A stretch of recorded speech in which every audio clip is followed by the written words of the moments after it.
Hello guys, welcome to my YouTube channel. तो आज के लिए एक टॉपिक में लाया हूँ कि आपको एक फ्लो डायग्राम बता रहा हूँ मैं, डबल सल्फिटेशन प्रोसेस जिसे बोलते हैं, या फिर प्लांटेशन ऑफ वाइट शुगर बना रहे हैं उसके लिए डबल सल्फिटेशन प्रोसेस मैं आपको फ्लो चार्ट बता रहा हूँ। और इस चार्ट में मैं आपको लाइव भी दिखाता रहूँगा बीच बीच में कि कौन सी चीज़ क्या है, उसका लाइव भी आपको दिखाऊँगा। तो एक बच्चे ने पूछा था कि सर वाइट प्लांटेशन या डबल सल्फिटेशन प्रोसेस का एक चार्ट बता दीजिए। तो फ्लो डायग्राम मैं आपको बता रहा हूँ। तो देखिए, सबसे पहले था शुगर केन। अब देखिए शुगर केन, अगर मैं एक्सप्लेन तो थोड़ा लंबा करूँगा, लेकिन चार्ट छोटा सा है, आपको एक्सप्लेनेशन में थोड़ा सा टाइम देना जिससे आपको प्रॉपर पता लगे। तो एक्सप्लेन करता हूँ, मैं यहाँ से स्टार्ट करता हूँ। ठीक है, तो सबसे पहले होता है शुगर केन। ठीक है, जो केन आता है वो केन दो टाइप्स में रहता है। ठीक, अब देखो कैसे दो टाइप में रहता है वो भी आपको मैं बता दे रहा हूँ। देखिए, तो देखिए क्या होता है, एक होता है गेट केन,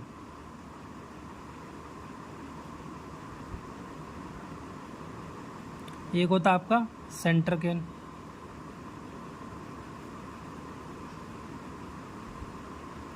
तो देखिए गेट केन क्या होता है। गेट केन होता है जो किसानों के द्वारा आपको क्या करते हैं, डायरेक्ट जो आपका फैक्ट्री के गेट पे आता है। किसान क्या करते हैं, डायरेक्ट अपने गन्ने को फैक्ट्री के गेट पे लाते हैं, उसे बोलते हैं गेट केन। इसमें क्या होते हैं, छोटी छोटी बुग्गी होती हैं। ठीक, इसे कर्ट बोलते हैं। ठीक है, कर्ट होती हैं और ट्रॉली होती है छोटी छोटी। ठीक है, और आपका ट्रक भी हो सकते हैं। ठीक, तो जो कर्ट होती है उसका जो वैल्यू रहती है लगभग मान के चलो 20 से 25 कुंटल। ठीक है, और कहीं कहीं थोड़ी कट ज़्यादा अगर भर देंगे तो आपका 30 तक चली जाती है, 25 से 30। और जो ट्रॉली होती है लगभग इसकी मान लो 60 से 70-80 तक कुंटल इसमें गन्ना आ जाता है। ट्रक में आपका अगर अच्छा खासा भरा है तो 200 से 250 कुंटल या फिर 150 कुंटल तक ट्रक आ जाता है। ठीक है, ये अगर डायरेक्ट गेट पे आ रहा तो इसे आपका गेट केन बोलते हैं, और ये इसमें कार्ट, ट्रॉली और ट्रक होते हैं। एक होता है सेंटर। ठीक, अब सेंटर क्या होता है, देखिए जो फैक्ट्री वाले होते हैं, फैक्ट्री वाले क्या करते हैं, जो डिस्टेंस ज़्यादा दूर होती है, मान लो 50, 60, 70 किलोमीटर या इससे ऊपर, तो जहाँ यहाँ तक क्या करते हैं कि जो किसान होते हैं वो अपना गन्ना लाने में सक्षम नहीं होते हैं। ठीक है, किसान अपना गन्ना नहीं ला पाते हैं, तो इसलिए क्या होते हैं, फैक्ट्री क्या करती है, अपने जो एरियाज, गांव में एक एरिया बना देती है। ठीक है, वहाँ पर एक सेंटर लगा देती। तो किसान क्या करते हैं, यहाँ पर आएंगे किसान, और किसान आके यहाँ पर अपना गन्ना तुलवा देंगे। और इसमें क्या होते हैं, फैक्ट्री के व्हीकल होते हैं, बड़े बड़े ट्रॉले होते हैं। ठीक है, या आपके बड़े बड़े ट्रक होते हैं।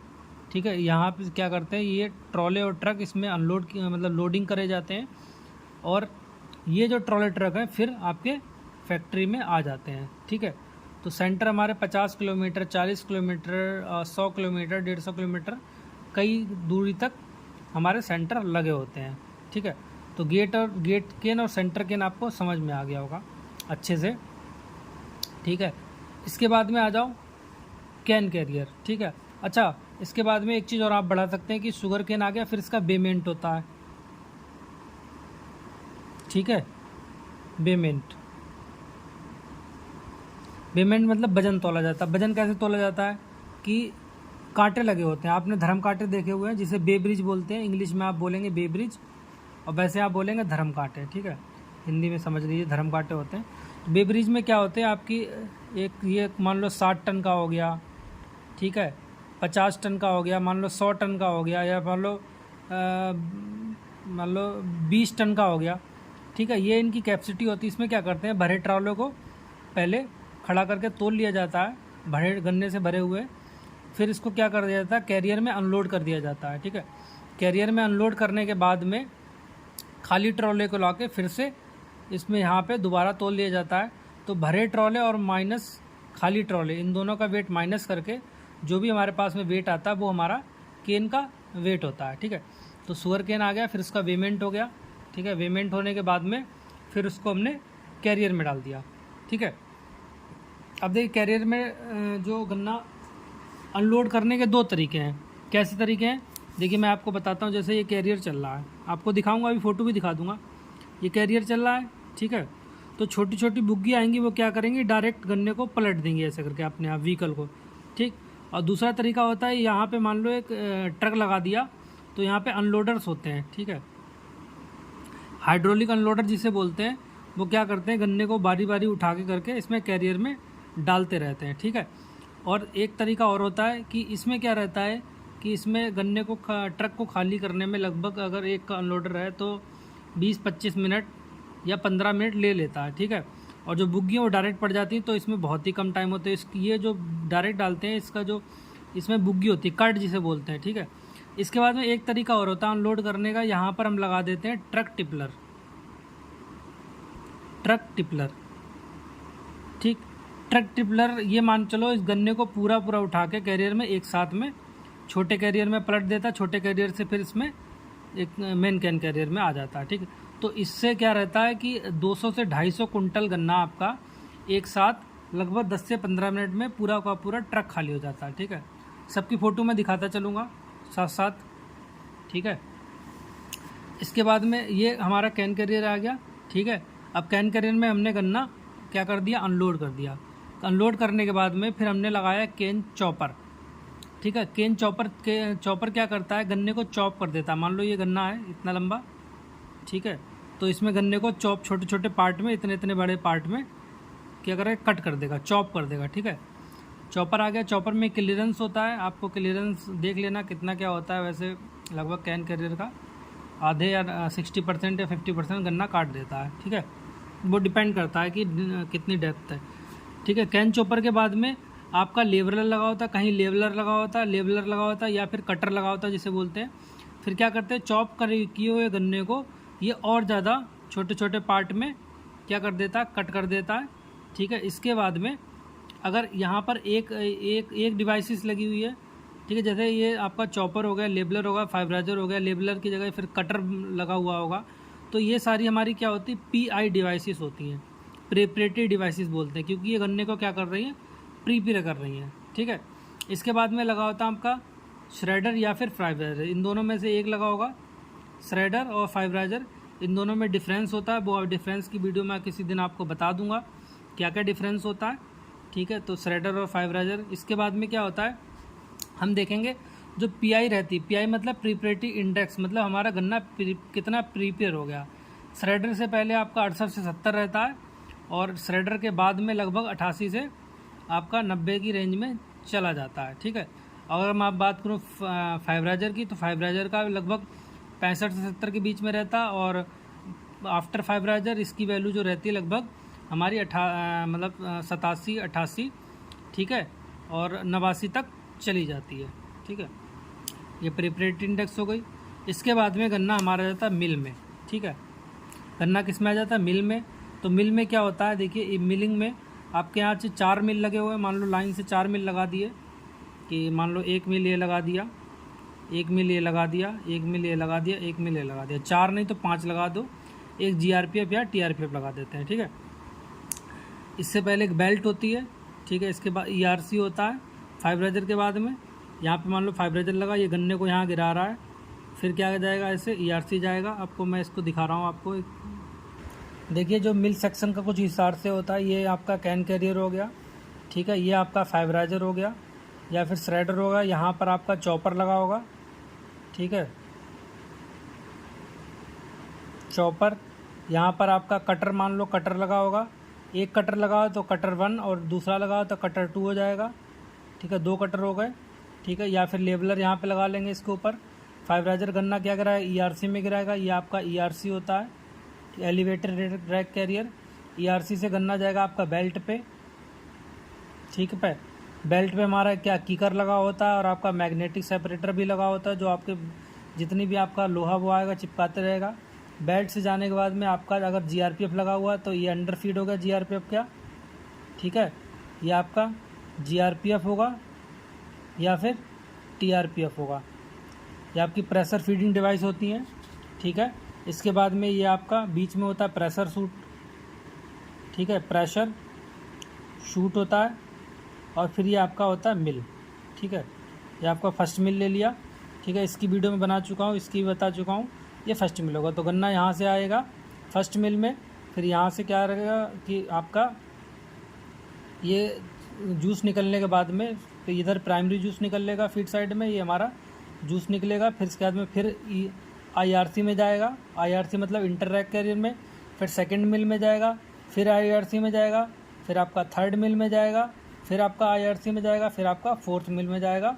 और जो इम्बिबिशन हमारा लगता है वो थर्ड और फोर्थ के बीच में लगता है, वाटर का इम्बिबिशन लगता है।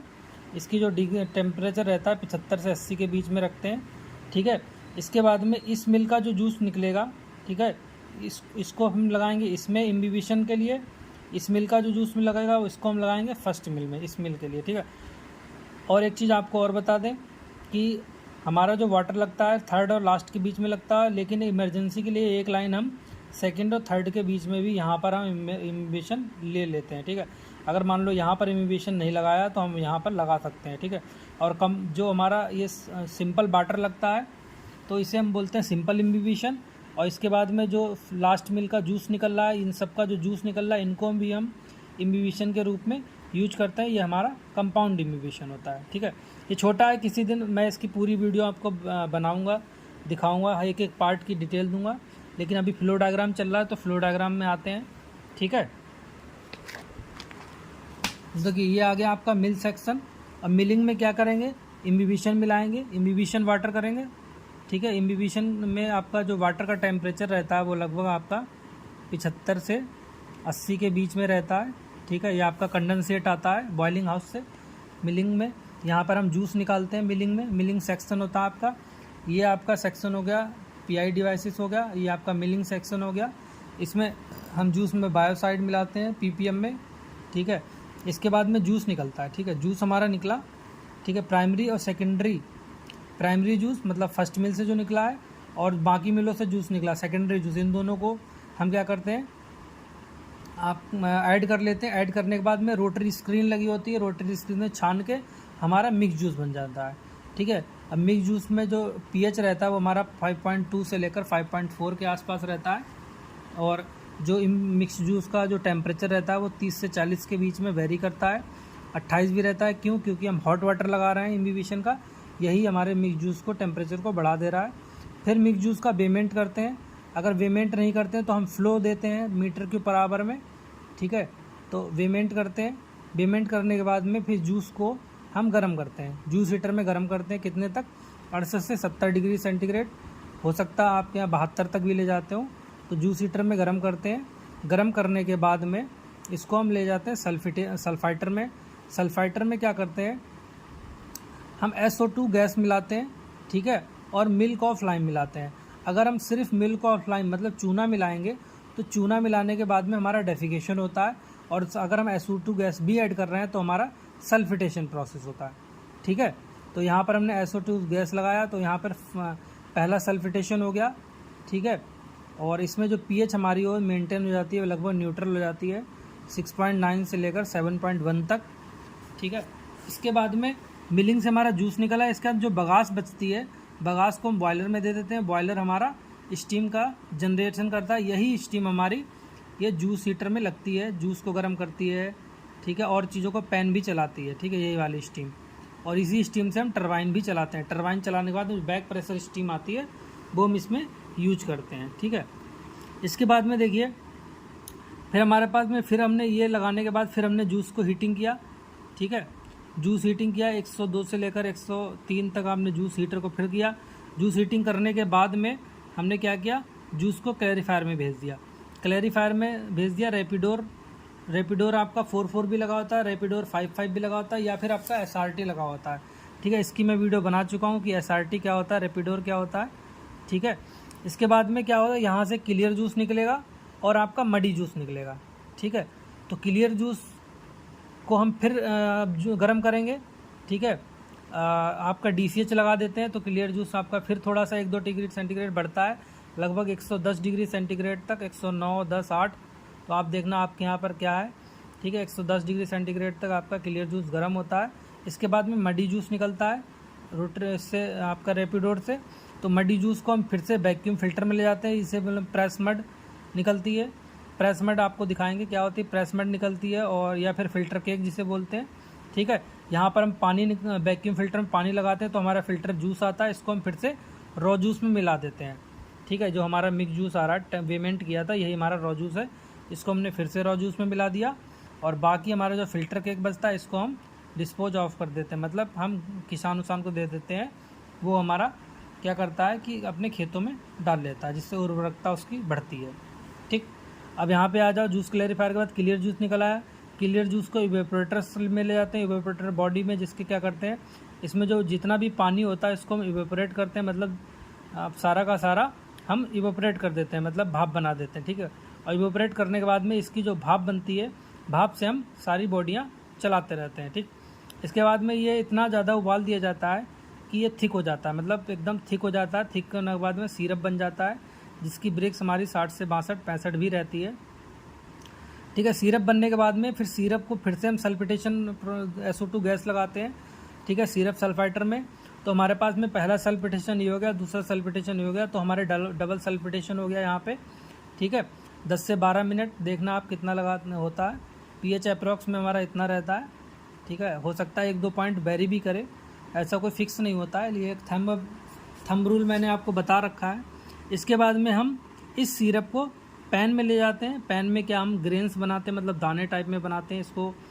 ग्रेन्स बनाने के बाद में फिर हम क्या करते हैं, इसको हम क्रिस्टलाइजर में ड्रॉप कर देते हैं। ठीक है, क्रिस्टलाइजर से हम फिर सेंट्रीफ्यूगल मशीन में ले जाते हैं। बीच में हमारा पग मिल भी होता है, उसके हमने नहीं बनाया हुआ है। पग मिल से सेंट्रीफ्यूगल मशीन में ले जाते हैं। सेंट्रीफ्यूगल मशीन से हमारी क्या निकलती है, शुगर निकलती है। ठीक है, और एक तरफ हमारा मोलासिस निकलता है, जो हम मार्केट में बेच देते हैं या फिर शराब बनाने के काम में आता है। और शुगर क्या करते हैं, ये हमारी शुगर आ गई, रॉ शुगर जिसे बोलते हैं। अब रॉ शुगर को हम फिर क्या करेंगे, रिफ़ाइन करते हैं। ठीक है, ये हमारा डबल सल्फिटेशन की शुगर आ गई। ठीक है, और रिफ़ाइन शुगर मतलब इसको अगर और ज़्यादा देखना है तो हम इसको फिर रिफ़ाइनरी में ले जाते हैं, तो रिफ़ाइनरी का प्रोसेस अलग है। तो ये आपको होपफुली समझ में आया होगा। अगर समझ में आया तो बताएं कमेंट में कि आपको समझ में आया है, और चैनल को सब्सक्राइब करें। और कोई भी क्वेश्चन हो, क्योंकि वीडियो लंबी बन रही थी इसलिए हमने जल्दी में बताया है। ठीक है, ज़्यादा हमने टाइम नहीं लिया है। तो एक ये हमारा फ्लो डायग्राम है नॉर्मल छोटा सा। ठीक है, और हमारे जो एक चैनल है उसको आप ज्वाइन कर सकते हैं। अभी क्या है उसका एक मैंने एक वो बना रखा है कि मेंबरशिप बना रखी है। अगर आप चाहें तो हमारी मेंबरशिप ले सकते हैं, और अगर PDF प्रोवाइड होगी तो मैं मेंबरशिप के लिए PDF भी आपके प्रोवाइड कराता रहूँगा। ठीक है, तो आज के लिए इतना। बाकी कोई क्वेश्चन हो तो क्वेश्चन ज़रूर पुट अप करें।